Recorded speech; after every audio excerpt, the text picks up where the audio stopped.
magistrado de la Sala Auxiliar del Tribunal Superior de Justicia en La Laguna, con quien vamos a platicar de su nuevo libro, Magnicidios y Ocasos Históricos en México, y su nombramiento como nuevo cronista de Torreón.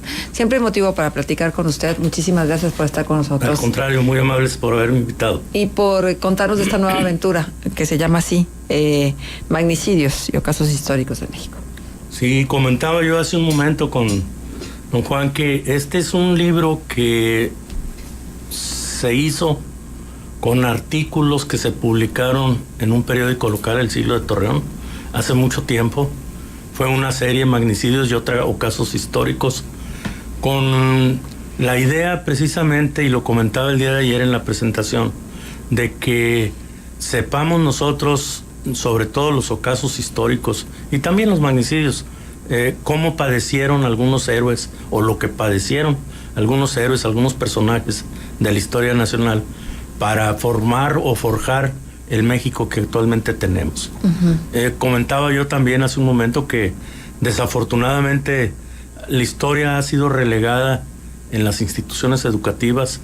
Creo que en este momento está tomando nuevamente el lugar que le corresponde, y luego, bueno, pues vamos a aportar un granito de arena, vamos a hacerlo de una manera ágil, de una manera entendible, y sobre todo pues que llame la atención. Por ejemplo, ya adelantándome un poco, en el caso de los ocasos históricos, narrar cuáles fueron los últimos momentos de la vida de Benito Juárez, por ejemplo, la que nos narra. Yo consulté a un médico, un artículo, perdón, del médico que lo atendió, y decía el doctor que uno de los remedios más usuales en la época para la angina de pecho era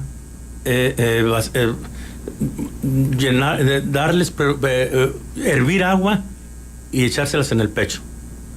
Entonces a don Benito Juárez le hicieron eso, y dice el doctor, dice, yo me quedé sorprendido porque ni un músculo movió, ni un nervio, absolutamente nada, y yo veía cómo las llagas se le empezaban a formar. 2 veces fue eso, y las 2 veces, la última vez Benito Juárez le pidió que le pusiera aquello, y él dijo, señor presidente, está muy dañado ya de su pecho, adelante, es la única forma en que se me puede quitar el dolor. Y lo Porque hizo. además es dolorosísima la angina de pecho. Exactamente. Digo, en el caso de don Belisario Domínguez, por ejemplo, don Belisario Domínguez tuvo una muerte tremenda. Por órdenes de Victoriano Huerta lo llevan al cementerio, lo hacen que cave su tumba, termina de cavar su tumba, lo ultiman, lo matan, pero no para ahí todo. Le cercenan, le cortan la lengua, la meten en un frasco y se la llevan a este señor Huerta, y no merece ni que se le diga señor, el chacal Huerta. Se la llevan, el señor estaba en el Café Colón deleitándose como todos los días con vino, con coñac, exacto, ¿verdad? Y le llevan el vaso con el frasco con la lengua de Belisario Domínguez. Digo, todos estos datos, esta información que proporcionamos, pues nos debe de mover a pensar cómo padecieron, qué sufrieron, qué hubo. Entonces, por ejemplo, yo cito también lo del Padre Pro. El Padre Pro, y yo le pongo en otro libro, le pone yo el proceso contra el Padre Pro, entre interrogaciones. Pues, ¿cuál proceso? Este pobre hombre y santo hombre, llegando a la comandancia de policía, ahí lo fusilan, sin presentarlo ante un juez ni nada por el estilo. ¿Por qué? Porque había habido un atentado contra Álvaro Obregón, ¿verdad?, en el cual lo involucraron al padre, y jamás hubo una prueba contundente en contra de él, y sin embargo ahí quedó, ahí estuvo. Y así como esos, narro yo muchos aspectos de los magnicidios. No se diga, yo hablo de magnicidios consumados y no. Por ejemplo, yo le agregué ahora uno de Porfirio Díaz. Hay incluso un libro y una película que se llama El Atentado, ¿no?, de un joven que lo aborda al inicio de un desfile del 15-16 de septiembre, y afortunadamente en el trayecto de una cantina donde estaba a donde llegó en la presencia de Porfirio Díaz, se le cayó el cuchillo que llevaba, o machete, yo no sé qué, pero llevaba algo para atacarlo. Y solamente alcanzó a agarrar una piedra y se le abalanzó, le dio un golpe por la nuca sin consecuencias, sin resultados. Cayó Porfirio Díaz nada más, ¿no? Uh-huh. Pero por ejemplo, uno no consumado, el de Manuel Ávila Camacho, siendo presidente de la República. Ávila Camacho, un militar, va y lo balacea, afortunadamente nada más lo lesiona, y cuando declara, le dicen, oye, pero no recuerdo si era teniente o capitán del ejército, ¿por qué haces eso? ¿Por qué hiciste eso? O no, dijo, es que él nos prohibió a los uniformados, policías, soldados, lo que fuera, ingresar a un templo católico uniformados. Es una persona que fanática, ¿verdad?, de la religión. Entonces, así hay muchos casos. En el caso, por ejemplo, a mí me cito dos casos, Arnulfo R. Gómez y Francisco Serrano, que fueron dos personajes que se tuvieron la osadía de postularse como candidatos a la presidencia de la República, siendo precisamente candidato, no recuerdo, Álvaro Obregón o Calles, cualquiera de estos dos, y pues los mataron de una manera atroz, fea. Huitzilac, Puebla, en Huitzilac, Puebla, la matanza de uno de ellos fue por ahí. Entonces, alguien me decía, bueno, oye, pero ¿por qué estas personas no eran ni presidentes, ni líderes de un partido, etcétera? Le digo, bueno, yo hago en el prefacio, cito y digo, ¿cuál es el significado, la acepción del vocablo magnicidio según la Real Academia Española? Ahí es la muerte violenta de un personaje, de un estadista, de un líder, de alguien que tenga poder. Uh-huh. Y bueno, pues estas gentes representaban a un partido en su época, como Colosio. Colosio no era estadista, no era presidente, era candidato. Era candidato, pero él representaba al revolucionario institucional. Ajá. En ese momento. ¿Y siempre con arma de fuego? ¿Perdón? Sí, los asesinatos siempre con armas de sí. fuego. O sea, no hay otra manera más sofisticada, más velada. Pues a pedradas, a Moctezuma. Pues a Moctezuma fue pedradas. Pues sí. Al pobre de Moctezuma. No sé si es a Cuauhtémoc lo ahorcaron. Sí. Bueno, ya hablando de la historia más moderna. No, ahí fueron han sido, balazos. Sí. Excepción del atentado fallido contra Porfirio Díaz, que sí, prácticamente que fue a mano limpia. Ajá. Vamos a llamarle así. Pero y ha habido, podremos especular, ha habido más atentados que no conozcamos y que no se hayan concretado y que se hayan guardado como con el celo de la secrecía. Yo creo que no. Es que es difícil, ¿no? Sí, es difícil ocultar algo. Es difícil ocultarlo. Digo, por ejemplo, de los atentados que estamos dando cuenta nosotros, pues acontecieron en el siglo pasado, o antepasado. Hay muchos datos que... O en el siglo XVI.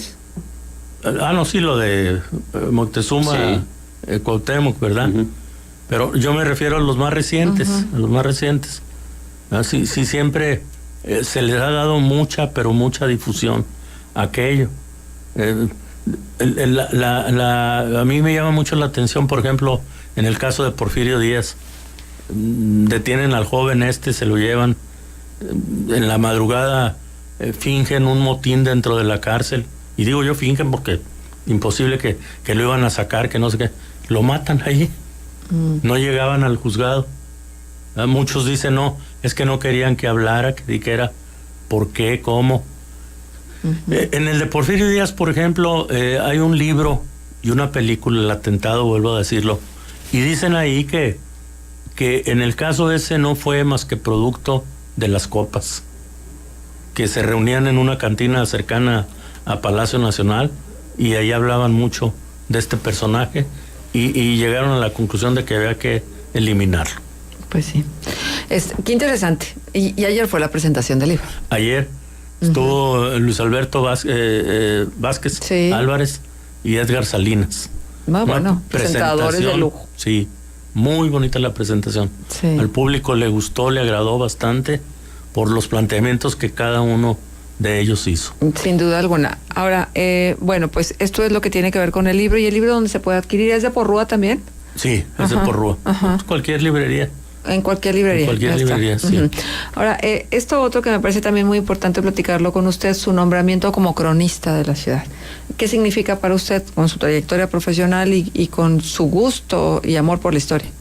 Bueno, pues yo lo comentaba, en primer lugar, pues es una gran responsabilidad. Y más por lo que ayer me decían, tuve la fortuna de que me acompañara un grupo de magistrados del Tribunal Superior de Justicia de Saltillo, que vinieron de por allá, del Tribunal Administrativo recientemente formado, ¿verdad? Y yo les comentaba que es una gran responsabilidad, porque además de que sucedo yo a un gran personaje, como don Sergio Antonio Corona Páez, ¿verdad? Además de eso, hay muchas cosas que hemos olvidado o hemos dejado a un lado. Ahorita le decía a don Juan que desafortunadamente la historia en general la hemos hecho a un lado, la particular más. Yo le digo, tengo mucha la preocupación de que los jóvenes, sobre todo los adolescentes, conozcan la historia de Torreón, que sepan cómo surge, cómo nace, cómo se origina, cómo se desarrolla nuestra población. ¿Para qué? Pues para que tengamos identidad, tengamos pertenencia a la región, ¿verdad? Que amemos nuestra tierra, que sintamos nuestra tierra, que procuremos siempre hacer el bien o conducirnos bien por el bien de Torreón, precisamente. Sí. Una de las promesas, vamos a llamarle así, que hice, y afortunadamente he tenido una respuesta increíble. Yo decía que quiero llevar a las escuelas la historia de Torreón. Para ello voy a formar un grupo de literatos, de historiadores, de profesionistas, de maestros, de reporteros. ¿Ah? ¿Para qué? Para ir a las escuelas. Me voy a reunir con las autoridades educativas de la región. Yo pienso que debe ser en secundaria, en los grupos de secundaria. Para los de primaria y también para los de secundaria, me aportaron una idea buena de hacer un cómics con la historia de Torreón y llevárselos a las escuelas primarias. Por ejemplo, al grupo de sexto año, que ya están un poquito más avanzaditos en la lectura y en todo. Bueno, vamos a llevarles a eso para que vean cómo surgió Torreón, cómo se originó Torreón. Vamos a formar una generación con el conocimiento de lo que es, lo que fue, lo que es y lo que será Torreón. Muy bien, licenciado, pues estaremos dándole seguimiento a su labor como cronista. Vamos a pedirles mucho su participación para que nos ayuden en esta tarea. Con mucho gusto. Es corresponsabilidad de todos, nuestra historia se conozca, porque lo que no se conoce no se quiere, no se aprecia. Exactamente. Entonces tenemos que empezar a sembrar la semilla del aprecio de las nuevas generaciones hacia su entorno. Pues muchísimas gracias. Al contrario. Y bueno, que sigan los libros. Claro. ¿Qué título es? ¿Qué número de título es este que se 23. Bueno, nada más, 23. Gracias por estar con nosotros. Al contrario, gracias a ustedes.